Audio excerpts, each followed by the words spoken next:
Homeopathy में व्यक्ति का जो इलाज होता है कभी भी बीमारी के नाम पे नहीं होता है।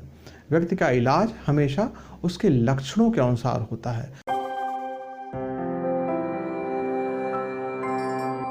सर कहते हैं कि होम्योपैथी का इलाज धीरे धीरे असर होता है, आखिर इसका कारण क्या होता है और ये क्या सच भी है? ये गलत धारणा है समाज में। उसका सबसे बड़ा कारण ये है कि लोगों के मन में ये धारणा इसलिए बैठ गई क्योंकि होम्योपैथी के पास एक होम्योपैथ के पास, जैसे कहते हैं स्पिनर को नई गेंद नहीं मिलती, वैसे आमतौर पे होम्योपैथ के पास आदमी इलाज कराने कब जाता है? जब अपनी बीमारी से थक जाता है, पुरानी हो जाती है बीमारी, हर तरह का इलाज करा के बीमारी को कॉम्प्लिकेट करता है, तब वो पहुंचता है होम्योपैथ के पास। अब मेरे पास कोई अगर 15 साल का बीमारी लेकर आया और मैं उससे कहूं कि मैं उसका साल भर इलाज करूंगा, तो ये स्लो नहीं कहा जाएगा।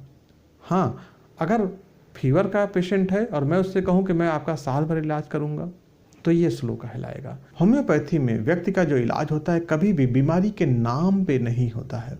व्यक्ति का इलाज हमेशा उसके लक्षणों के अनुसार होता है। जैसे मान लीजिए मेरे पास 5 मरीज डायरिया के हैं, तो एलोपैथी में लगभग सभी का इलाज एक ही दवा के द्वारा होगा। लेकिन होम्योपैथी में अगर 5 व्यक्तियों को डायरिया है तो किसी का येलो डायरिया है तो उसकी दवा अलग होगी, किसी को ग्रीन डायरिया है तो उसकी इलाज अलग होगा, किसी को पसीना आ रहा है उसका दवा अलग होता है, किसी को डायरिया के साथ प्यास लग रही है उसकी दवा अलग होगी। हमारे पास अक्यूट मरीज भी आते हैं जिनको एक दिन में या कुछ घंटों में भी आराम होता है, कुछ मिनटों में भी आराम होता है। ये डिपेंड करता है कि आपका ट्रीटिंग फिजिशियन कितना एबल है और किस तरह से आपकी सही दवा का चुनाव करता है। आज आप जान रहे हैं वर्ल्ड बहुत तेज़ी से मूव कर रहा है, लोगों के पास समय की कमी है, तो कोई भी ऐसी चिकित्सा पद्धति जो स्लो रिजल्ट देगी, अपने आप समाज से बाहर हो जाएगी, तो होम्योपैथी अपने रिजल्ट के द्वारा, अपने क्विक एक्शन और हार्मलेस एक्शन की वजह से समाज में पॉपुलर है। ये बिल्कुल एब्सोल्यूट मिसकॉन्सेप्शन है कि होम्योपैथी दवा धीमे फायदा करती है। क्योंकि रोग ही क्रॉनिक लेकर आता है, इसलिए समय तो लगेगा ही। अब कोई हमारे पास ट्यूमर लेकर आया, कोई मान लीजिए थायराइड का बीमारी लेके आया, थायराइड के बारे में आप जानते हैं लाइफ टाइम दवा लेनी पड़ती है, मेडिसिन पे डिपेंडेंट होता है। वो इसलिए होता है क्योंकि एलोपैथिक में जो दवाइयाँ हैं वो आपकी ग्लैंड को नहीं सही कर रहा है, बल्कि वो आपको आर्टिफिशियल हार्मोन एक सप्लाई कर रहा है, जिन चीज़ों का सिक्रेशन आपकी ग्लैंड ने बंद कर दिया है। होम्योपैथी में मान लीजिए मैंने आपसे साल भर का समय लिया, तो साल भर में मैं आपकी ग्लैंड सही कर दूंगा, फिर मैं आपकी जब ग्लैंड सही कर दूंगा तो आपको लाइफ टाइम दवा पे डिपेंडेंसी खत्म हो जाएगी।